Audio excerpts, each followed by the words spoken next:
चलो okay. Hello students, आज मैं इकोनॉमिक का एक टॉपिक कवर करने जा रहा हूँ, रूरल एंड अर्बन डेवलपमेंट। ये हमारा एक नेक्स्ट चैप्टर है और इसको पीपीटी के माध्यम से ही हम पढ़ाने जा रहे हैं, जिससे आपको एक एक चीज का क्लियर होता है। तो है कि rural development is the process of improving in quality of life and economic well-being people living in rural area, often relatively isolated and sparsely populations या populated area। देखिए, पॉपुलेशन जहाँ पे ज्यादा है ये तो शहर है, लेकिन रूरल एरिया में पॉपुलेशन कम है, फिर भी रिसोर्सेज और ज्यादा कम, क्राइसिस ऑफ रिसोर्सेज है। तो यहाँ पे rural development in the process improving. तो हमने क्या किया, रूरल डेवलपमेंट पर कॉन्सेप्ट को फोकस किया कि रूरल डेवलपमेंट कैसे होगा। देखिए, रूरल डेवलपमेंट के लिए एक हमारा बैंक है जो पूरी तरह से काम करता है, रूरल डेवलपमेंट पे काम करता है, वो है हमारा नबार्ड, NABARD, नाबार्ड। ठीक है, नाबार्ड जो है रूरल डेवलपमेंट पे काम करता है। अब रूरल डेवलपमेंट के लिए मनरेगा योजना चल रही है, तो इसका मेन काम क्या है, गांव में सड़क का निर्माण करना। तो अब मनरेगा को पैसा कहां से आ रहा है, मनरेगा को पैसा आता है जो हमारी कंपनीज घाटे में चल रही है उसको सेल कर दिया जाता है, और वहां से जो पैसा इकट्ठा होता है वो नेशनल उसमें जमा होता है। नेशनल कौन सा होता है, national development fund, national investment fund, उसमें जमा होता है, और वहां से नाबार्ड के थ्रू ये गांव के विकास पर खर्च होता है। अब अगर मान लो कि पैसा कम पड़ा, नहीं हुआ पूरा, तो पैसा कम पड़ने पर क्या होगा, पूरा नहीं होता है अगर, तो होगा ये कि जो पार्लियामेंट के मेंबर हैं उनसे वो बजट लिया जाएगा। और वर्ल्ड की सबसे बड़ी योजना इसीलिए मनरेगा को कहा जाता है, मनरेगा। मनरेगा वर्ल्ड की सबसे बड़ी योजना इसीलिए है, क्यों है, ये बराक ओबामा ने G20 की मीटिंग में भी कहा था, इसने सबसे अधिक एम्प्लॉयमेंट दिया है। आज रूरल एरिया का आदमी जो गांव छोड़कर बाहर कमाने जाता था, वो मनरेगा के आने के बाद सब लोग अपने गांव में रहते हैं, फ्री में राशन उन्हें मिल रहा है, रोजगार अलग से। तो गांव में भी रोजगार पैदा किया इस योजना ने, मनरेगा योजना ने। और इस योजना में पहले 100 रुपीज एम्प्लॉयमेंट प्रोग्राम था, ये धीरे धीरे इसको एक्सटेंड किया जा रहा है और घर के एक मेंबर को इसमें काम दिया जा रहा था। अब धीरे धीरे इसमें भी और चीजें सुधारी जा रही हैं, बढ़ाया जा रहा है, और पूरे देश में विकास इसी योजना ने काफी तेज गति से ला दिया है। मतलब rural development base to MNREGA, MNREGA योजना पर ही रूरल डेवलपमेंट बेस है। Rural development still remain core and overall development in the country.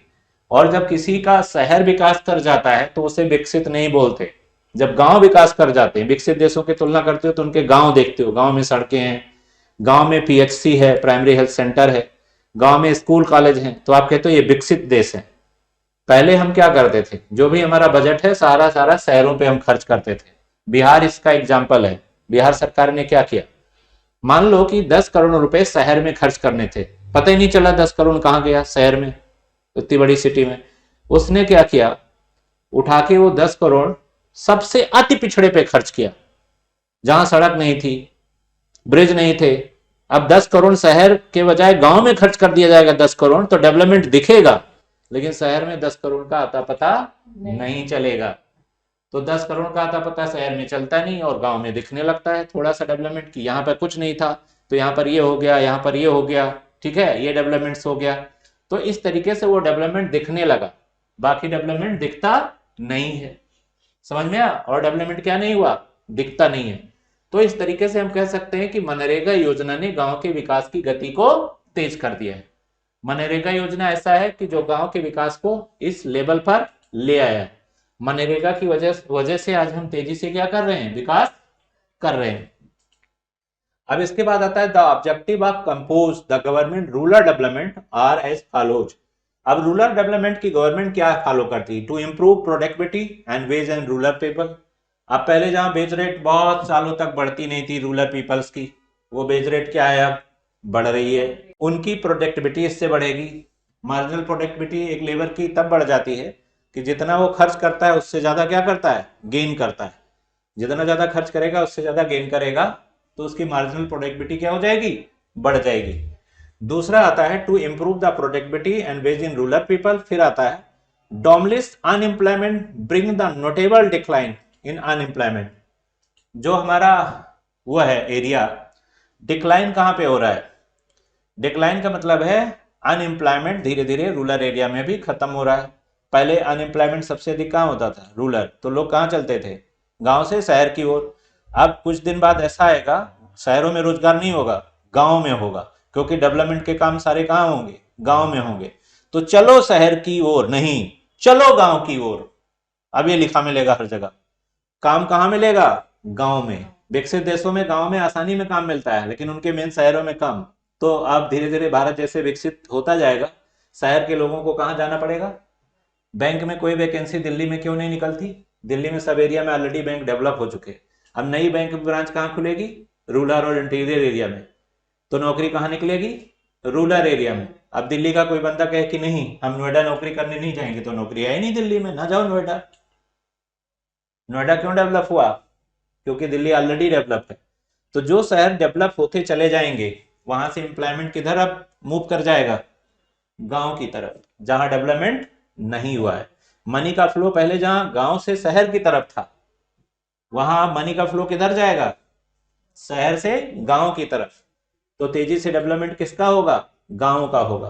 तो नौकरियां कहां मिलेंगी? गांव में मिलेंगी। ठीक है, गांव की तरफ नौकरी का मूवमेंट हो जाएगा। ये बदल जाएगा, अब सारा स्ट्रक्चर बदलने वाला है। इसके बाद आता है डोमेन अनएम्प्लॉयमेंट हो गया। To prove the basic needs, elementary education, health care, drinking water, rural roads.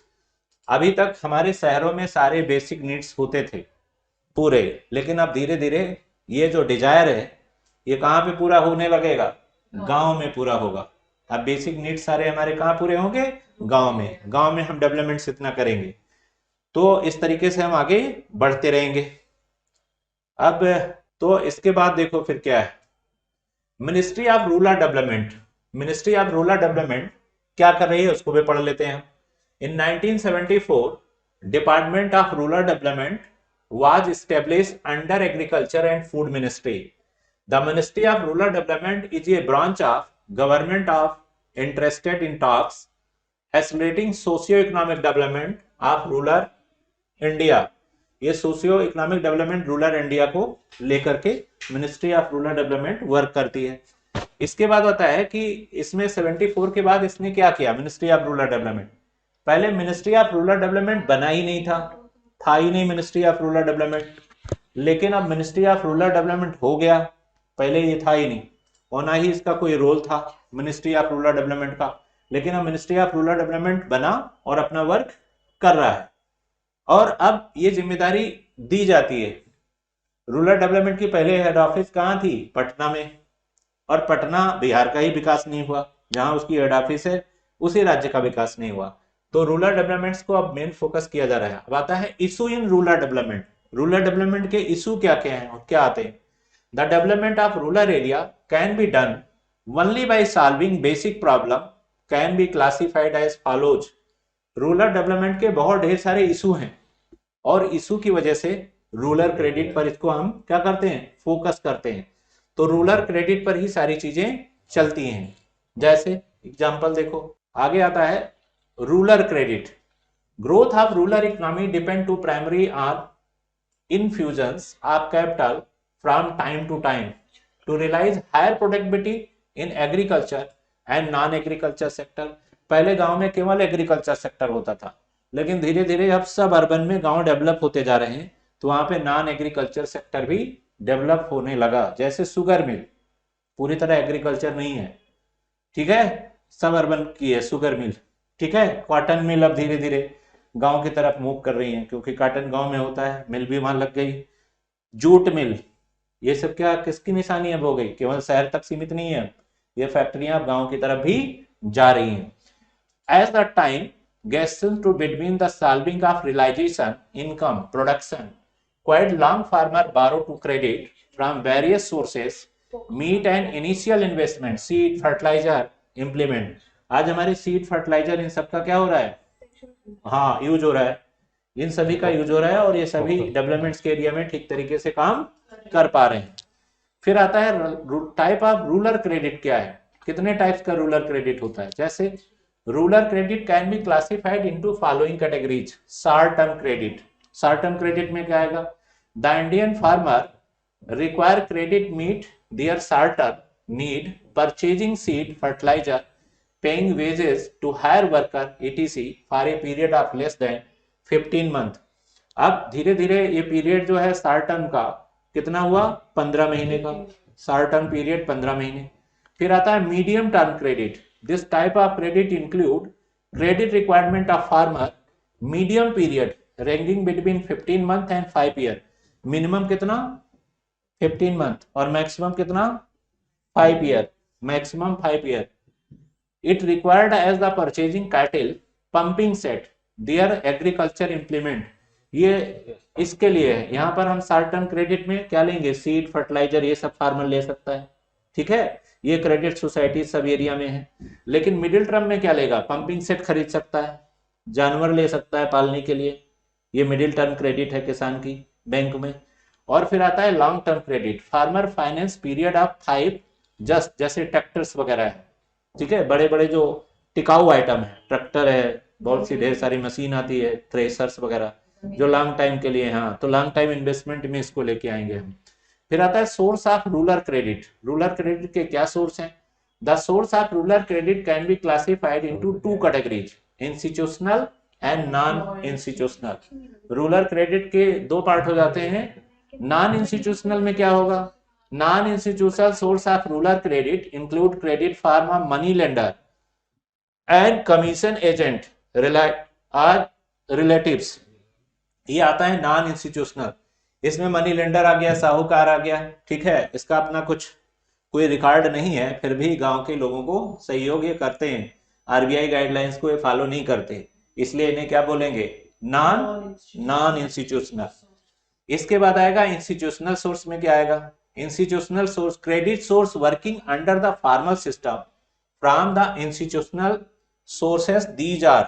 जैसे अब क्रेडिट वर्किंग है, जैसे बैंकिंग सिस्टम है, आरआरबी है, ये इंस्टीट्यूशनल सोर्सेस होते हैं। नबार्ड है, ठीक है, रिडेफ है, तो ये सब इंस्टीट्यूशनल है। अब रूरल कोऑपरेटिव इंस्टीट्यूशंस में क्या आता है? Rural institution are mandated to address the last mile problem associated with the delivery of affordable credit to the farmer. ये हमारी अपनी एक अफोर्डेबल डिलीवरी होती है फार्मर की, किस लेवल पर और हम क्या काम करें, कैसे करें, किस तरह से मैनेज करें, तो ये भी इसका एक पार्ट होता है, ठीक है, एक पार्ट होता है। फिर आता है it can be broadly classified into long term institution and is without district, mandal, ये सब आते हैं। कुछ जो है वो डिस्ट्रिक्ट लेवल पर, कुछ रीजनल लेवल पर हमारे इंस्टीट्यूशंस काम करते हैं और कुछ मंडल लेवल पे काम करते हैं। तो ये long term short term credit की बात हो गई। फिर आता है commercial bank. Commercial bank the period of country have paid in marginal role advance in rural credit. Commercial bank सीधे रोल नहीं देते, लेकिन जितने भी हमारे गांव के रूरल एरिया के बैंक होते हैं उनके फाइनेंसर होते हैं कमर्शियल बैंक। कुछ इसमें कैपिटल स्टेट गवर्नमेंट की होती है, कुछ सेंट्रल की, और ऑल रूरल बैंक एसोसिएट होता है किसी ना किसी कमर्शियल बैंक से। All rural bank associate of commercial bank. But after the nationalism commercial bank in 1969, commercial bank का नेशनलाइजेशन कब हुआ था? 1969 में हुआ था, 1969। The commercial bank state to extend financial support of directly indirectly also but directly indirectly also the both short and medium period. Commercial bank directly या indirectly क्या है? शॉर्ट पीरियड से जुड़े हुए हैं, ठीक है, बोथ आर शॉर्ट पीरियड। फिर आता है रीजनल रूरल बैंक्स, इस पर करते हैं बात। RRB are the financial institution that ensure adequate credit for agriculture and other rural sector. The equity regional rural bank in held by central government, concern state government and the sponsor bank in the portion of 50 and 15 and 35। तो यहाँ पर क्या होता है? इस state government का कितना होता है इसमें? 50%, और इसके बाद जो बैंक है उसका 15%, सेंट्रल गवर्नमेंट कितना देती है इसमें? 35। तो स्पॉन्सर्स पर आप ध्यान देना, इस पर कई बार क्वेश्चन पूछा हुआ है कि इसमें स्पॉन्सर्स करने वाला जो बैंक है वो कितना देता है जिसके अंडर में काम करता है? तो केवल 15%, 35% सेंट्रल गवर्नमेंट और जो 50% है वो कहाँ देती है? State government. किसी किसान को अगर 100 रुपये लोन हुए हैं तो उसमें 50 रुपया लोन स्टेट का होता है, 15 रुपये जिस बैंक से ले रहे हो उसका है, और 35 किसका है? सेंटर गवर्नमेंट का। 35 सेंटर गवर्नमेंट का। अब आगे आता है national bank of agriculture rural development, NABARD. National development, देखो NABARD development bank focusing primary and rural sector of the country. NABARD किस पर फोकस करता है?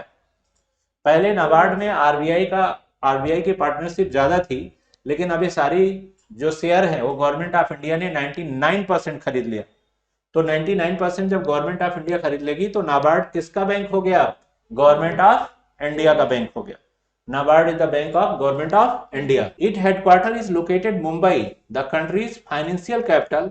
It is a statutory body established 1982 under the Parliamentary Act, National Bank for Agriculture and Rural Development Act 1981. It was set up based on the Sri B. Sivaraman committee. NABARD की स्थापना किस committee की सिफारिश पर हुई? शिवरामन कमेटी की। यह भी क्वेश्चन आया है कि नाबार्ड की स्थापना किसकी सिफारिश पर हुई? बी शिवरामन। ये याद रखना, बी शिवरामन। नाबार्ड कब स्टेब्लिश हुआ? 12 जुलाई 1982 को हुआ। नाबार्ड का मेन काम क्या है? Rural development. नाबार्ड में मेजर शेयर होल्डर कौन है? Government of India. Minor share holder कौन है? RBI. RBI share only 1%, government of India share 99%। ये हो जाएगा। अब आता है सेल्फ हेल्प ग्रुप की पे बात कर लेते हैं। सेल्फ हेल्प ग्रुप क्या होते हैं? Self help group have emerge fill in gap of formal credit system because the formal credit delivery mechanism has not only proven inadequate.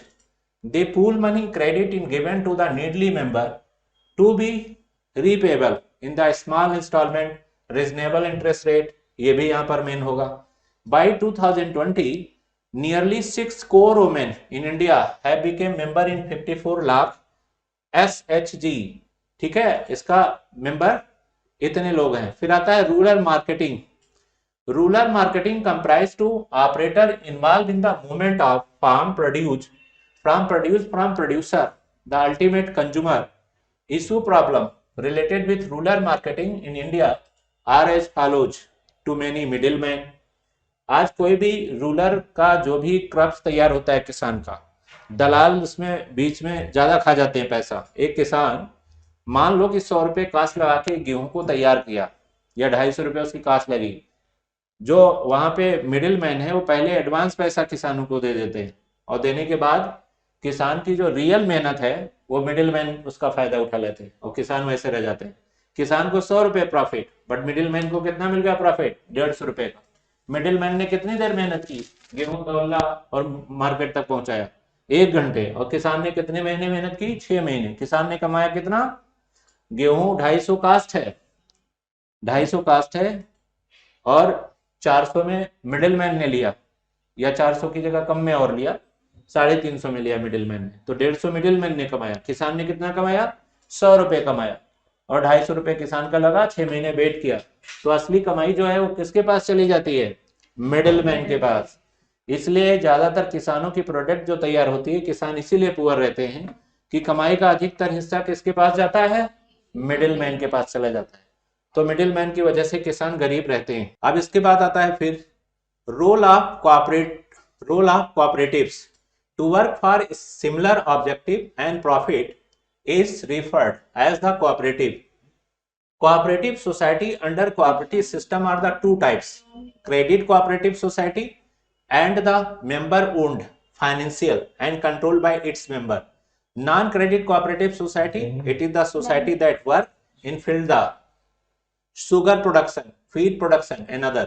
देखिए कोऑपरेटिव सोसाइटीज जो थी ये आरबीआई के अंडर में काम नहीं करता। कोई भी कोऑपरेटिव सोसाइटी स्टेट लेवल पर होते हैं कोऑपरेटिव बैंक, आरबीआई अंडरटेकिंग नहीं होते। और सबसे अधिक कोऑपरेटिव बैंक महाराष्ट्र में है, यह भी क्वेश्चन है।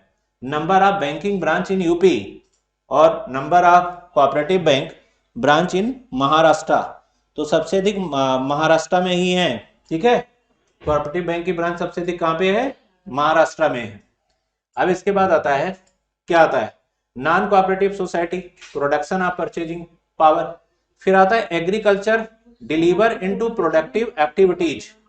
Agriculture diversification include to aspect, one related change in cooperative pattern, ठीक है, अलग अलग हमारे कोऑपरेटिव पैटर्न है जो हमें क्या करते हैं, परिवर्तन लाते हैं, बदलते रहते हैं। अब आता है कि other related shift workforce for agriculture activities, living, party and fisheries. तो सब हमारी अलग अलग एरिया में काम करती चीजें, और ये हर चीज को क्या करते हैं, फोकस करते हैं। इसके बाद फिर आता है चेंज इन कोऑपरेटिंग पैटर्न। इसमें आता है diversification toward new area necessary, not only reduce to the risk agriculture sector, also the provide productive sustainable livelihood option rural people. तो यहाँ पर भी हमें देखना होता है कि कौन सा काम किस एरिया के लोग करते हैं, कौन सा काम किस तरह लोग करते हैं, ठीक है। Much of the agriculture employment activities consultation in the क्या है, खाकी सेशन। तो इतने चीजें आज हमने डिस्कस कर लिया। ये पीरियड वैल्यू हमारा छोटा रहा, हम मैटर उसके अकॉर्डिंग और लेकर चलेंगे, लेकिन ये सबसे मेन हो रहा। अब इसके हम पीछे से फिर से देख लेते हैं, ये देखते जाओ अगर कुछ देखना है तो। Agriculture diversify into productive activities, agriculture and two aspect, one related cropping pattern. Cropping pattern तो होता है खेती नहीं कोई करेगा तो खाएगा क्या, खेती से ही सारी चीजें उसकी चलती हैं, अगर ये करे ना तो खाए क्या। इसके बाद आएगा role of cooperative objective and system in the purchasing capacity. फिर आता है रूरल मार्केटिंग, रूरल मार्केटिंग भी लगती है। देखो जगह जगह छोटे छोटे बाजार लगते हैं, वो एग्रीकल्चर प्रोडक्ट वहां पे सेल होती है, लोग खरीदते हैं, उस मार्केट का फायदा सीधे किसानों को मिलता है, उनको नकदी वहां मिल जाती है। विदेशों में किसान को नकदी लोग एडवांस दे देते हैं और उसकी फसल से चीजें लेते रहते हैं और पैसा वहां एडवांस देते रहते हैं, जो भी सब्जी वब्जी है सब एडवांस पैसा दे देते हैं। सेल्फ हेल्प ये भी आ गया, money credit response 2020 6 crore women in India became member in 50 lakh women in SSG. जो सेल्फ हेल्प ग्रुप है, 3-4 लोग एक साथ मिल जाते हैं, पैसा इकट्ठा करते हैं, एक आदमी का काम हो जाता है, फिर दूसरे को इकट्ठा करके देते हैं। तो ये इसमें भी महिलाएं तेजी से भाग ले रही हैं। इसके बाद नेशनल बैंक एग्रीकल्चर नाबार्ड की भूमिका। नाबार्ड का जो हेडक्वार्टर है वो मुंबई में है और फाइनेंशियल कैपिटल यही देता है एग्रीकल्चर्स को। और ये एक्ट 1981 के द्वारा स्टेब्लिश किया गया नाबार्ड। 12 जुलाई 1982 को नाबार्ड की स्थापना होती है, नाबार्ड बनता है। इसके बाद आता है regional rural bank RRB. RRB is the institutional headquarter in credit equity and rural bank held by central government, concert government and the sponsor bank proportion ये। इसके बाद आता है commercial, the period of commercial played marginal in advance rural credit after commercial 1969। जो commercial bank है, 14 commercial बैंकों को 1969 में इंदिरा सरकार ने नेशनलाइज कर दिया था, ठीक है। तो ऐसी तरह फिर 80 में किया 6 को, तो टोटल मिला के 20 हो गए। नेशनलाइजेशन का फायदा क्या हुआ, गरीबों को लोन मिलना, क्योंकि जो वो है क्या नाम है प्राइवेट बैंक थे वो गरीबों को लोन नहीं देते थे, अब तो उल्टी हो गई कहानी, अब प्राइवेट गरीब को लोन दे देते हैं, गवर्नमेंट नहीं वाले नहीं देते। जबकि नेशनलाइजेशन का एम क्या था कि प्राइवेट गवर्नमेंट बैंक गरीबों को लोन देंगे, लेकिन गवर्नमेंट बैंक देते ही नहीं है, इतने रूल खड़े बनाते हैं कि वो ले भी नहीं सकते। रूरल कोऑपरेटिव इंस्टीट्यूशन क्यों ऐसा करते हैं, वहां पे उनके सारे डॉक्यूमेंट्स मांग लेंगे। अब 1 लाख की जमीन है, 5,000 का लोन होगा, इसके बाद गाय कितने, बैल कितने, ज्वेलरी कितनी, सब पूछ लेंगे। तो ऐसी स्थिति में किसान जो है डरते हैं, इसलिए एग्रीकल्चर को इंडस्ट्री का दर्जा दिया जाए, किसान के प्रॉपर्टी के अगेंस्ट लोन दिया जाए, ना कि एक फिक्स अमाउंट रख दिया जाए कि इतने खेत पर बस इतना। जैसे इंडस्ट्री को लोन दिया जाता है, मेरा सजेशन है सरकार को, ऐसे ही एग्रीकल्चर को लोन दो, जिससे किसान टेंशन से मुक्त रहेंगे। 1 बीघे जमीन पर अगर वो लोन देते हैं तो 1 बीघे उनका मार्गेज हुआ, ये नहीं कि सारी जमीन मार्गेज हो गई। तो लोन की जो प्रक्रिया है फार्मर्स की उसको बदलनी होगी। क्रेडिट कार्ड्स की जो लिमिट है और विदाउट रेट ऑफ इंटरेस्ट किसानों को लोन देना होगा 1 साल तक, गरीब किसानों को। अगर नहीं वापस कर पाते हैं तो अभी उस पर ब्याज लगाइए, ठीक है, नहीं तो मूलधन की वापसी करिए। एग्रीकल्चर ग्रोथ इतना लो है तो फिर ब्याज दर वहां लेने का कोई मतलब नहीं है। फिर है नॉन इंस्टीट्यूशनल सोर्सेस, इससे भी यही है, मनी लेंडर के जाल में किसान क्यों फंस जाता है, क्योंकि जो इंस्टीट्यूशनल सोर्स है यहाँ से उसे टाइम पर लोन मिलता नहीं है, तो अल्टीमेटली वो कहां पर फंसेगा, मनी लेंडर के जाल में ही फंसेगा और कोई रास्ता उसके पास नहीं रह जाता है। फिर वहां लोन लेता है 10 रुपए सैकड़ा, 1 महीने में 10 रुपया, साल भर में 120 रुपया ब्याज, एग्रीकल्चर ग्रोथ 4%, ये ब्याज कहाँ से देगा, किसी कीमत पर नहीं दे पाएगा। तो ऐसी स्थिति में किसानों के गले का फंदा हो जाता है, फिर वो जबरदस्ती उनकी जमीनें लिखवा लेते हैं, ठीक है, उनकी प्रॉपर्टी हड़प लेते हैं, उनके साथ मारपीट करते हैं, जिससे मजबूरी में किसान क्या करते हैं, सुसाइड करते हैं। लॉन्ग टर्म क्रेडिट, मशीनें खरीदना, लॉन्ग टर्म क्रेडिट का मतलब है मशीनें खरीदना और बड़े बड़े चीजों को लेना। इसके बाद आता है शॉर्ट टर्म क्रेडिट में आपको बता दिया फर्टिलाइजर्स वगैरह। और फिर हमारा रूरल क्रेडिट क्या है, खेत ही उनका रूरल क्रेडिट है। चलो हो गया ये पीरियड खत्म, कल फिर मिलते हैं।